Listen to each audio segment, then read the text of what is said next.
ಶಿವಮೊಗ್ಗ ಜಿಲ್ಲೆಯ ತೀರ್ಥಹಳ್ಳಿ ತಾಲೂಕಿನ ದೇವಂಗಿ ಗ್ರಾಮದಲ್ಲಿ ಭಾರಿ ಅನಾಹುತವೊಂದು ಸ್ವಲ್ಪದರಲ್ಲೇ ತಪ್ಪಿದೆ. ಗ್ರಾಮದ ಸರ್ಕಾರಿ ಹಿರಿಯ ಪ್ರಾಥಮಿಕ ಶಾಲೆಯ ಮೇಲ್ಛಾವಣಿಯ ಹೆಂಚುಗಳು ಏಕಾಏಕಿ ಕುಸಿದು ಬಿದ್ದಿದ್ದು, ಅದೃಷ್ಟವಶಾತ್ ಶಾಲೆಯಲ್ಲಿ ಮಕ್ಕಳಿಲ್ಲದ ವೇಳೆ ಈ ಘಟನೆ ನಡೆದಿದೆ.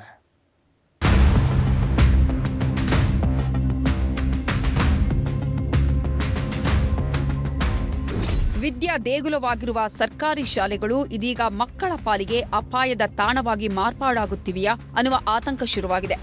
ಇದಕ್ಕೆ ಸಾಕ್ಷಿ ಎನ್ನುವಂತೆ ಶಿವಮೊಗ್ಗ ಜಿಲ್ಲೆ ತೀರ್ಥಹಳ್ಳಿ ತಾಲೂಕಿನ ದೇವಂಗಿ ಗ್ರಾಮದ ಸರ್ಕಾರಿ ಹಿರಿಯ ಪ್ರಾಥಮಿಕ ಶಾಲೆಯ ಮೇಲ್ಛಾವಣಿಯ ಹೆಂಚುಗಳು ಮುರಿದು ಬಿದ್ದಿವೆ.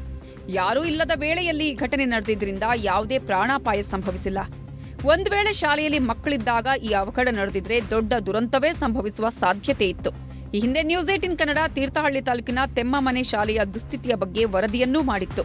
ಆದರೆ ಎಚ್ಚೆತ್ತುಕೊಂಡಿಲ್ಲ. ಈಗ ಮತ್ತದೇ ತಾಲೂಕಿನ ಮತ್ತೊಂದು ಶಾಲೆಯ ದುಸ್ಥಿತಿ ಅನಾವರಣಗೊಂಡಿದೆ. ಸ್ಕೂಲಿಂದ ಮಾಡ್ಬಿದ್ದೋಗ್ತಾ ಇದೆ.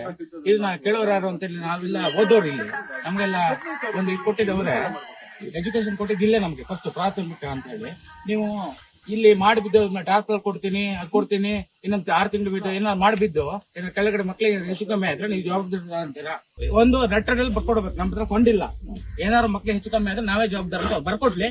ಅಲ್ಲಿಗೆ ನಾವು ಏನು ಇದ್ರ ಬಗ್ಗೆ ಹೋರಾಟ ಮಾಡಲ್ಲ, ಏನು ಇದು ಮಾಡಲ್ಲ. ಶಾಲೆಯ ದುಸ್ಥಿತಿ ಹಾಗೂ ಹೆಂಚು ಕುಸಿದಿರುವ ಬಗ್ಗೆ ಸ್ಥಳೀಯ ಗ್ರಾಮ ಪಂಚಾಯಿತಿ ಅಧಿಕಾರಿಗಳ ಗಮನಕ್ಕೆ ತಂದ್ರೆ ಅವರು ಕೊಟ್ಟಿರುವ ಉತ್ತರ ಗ್ರಾಮಸ್ಥರ ಆಕ್ರೋಶದ ಕಟ್ಟೆ ಹಿಡಿಯುವಂತೆ ಮಾಡಿದೆ. ಶಾಲೆ ದುರಸ್ತಿ ಮಾಡುವ ಬದಲು ಸದ್ಯದ ಮಟ್ಟಿಗೆ ಟಾರ್ಪಲ್ ಹಾಕೋದಾಗಿ ಅಧಿಕಾರಿಗಳು ಹಾರಿಕೆಯ ಉತ್ತರ ನೀಡಿದ್ದಾರೆ. ಶಾಲೆ ರಿಪೇರಿಗೆ ಹಣ ಎಲ್ಲಿದೆ ಎಂದು ಅಧಿಕಾರಿಗಳು ಬೇಜವಾಬ್ದಾರಿಯ ಮಾತುಗಳನ್ನಾಡುತ್ತಿದ್ದಾರೆ ಅನ್ನೋದು ಸ್ಥಳೀಯರ ಆರೋಪ. ಈ ಶಾಲೆಯಲ್ಲಿ ಮಳೆ ಪ್ರಯುಕ್ತ ಶಾಲೆಯ ಕೊಠಡಿ ಮಾಡೋ ದುರಸ್ತಿಯಾಗಿದೆ. ಅದರಿಂದ ಮೇಲಧಿಕಾರಿಗಳು ಬೇಗನೆ ಸೂಚನೆ ಕ್ರಮ ಕೈಗೊಳ್ಳಬೇಕಾಗಿ ವಿನಂತಿ.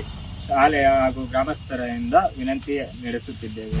ಹಣವಿಲ್ಲ ಎಂಬ ಸಬೂಬು ನೀಡುತ್ತಾ ಇರುವ ಅಧಿಕಾರಿಗಳ ನಿರ್ಲಕ್ಷ್ಯಕ್ಕೆ ಅಮಾಯಕ ಶಾಲಾ ಮಕ್ಕಳ ಜೀವ ಬಲಿಯಾಗುವ ಮುನ್ನ ಶಿಕ್ಷಣ ಇಲಾಖೆ ಹಾಗೂ ಶಿವಮೊಗ್ಗ ಜಿಲ್ಲಾಡಳಿತ ಎಚ್ಚೆತ್ತುಕೊಳ್ಳಬೇಕಿದೆ.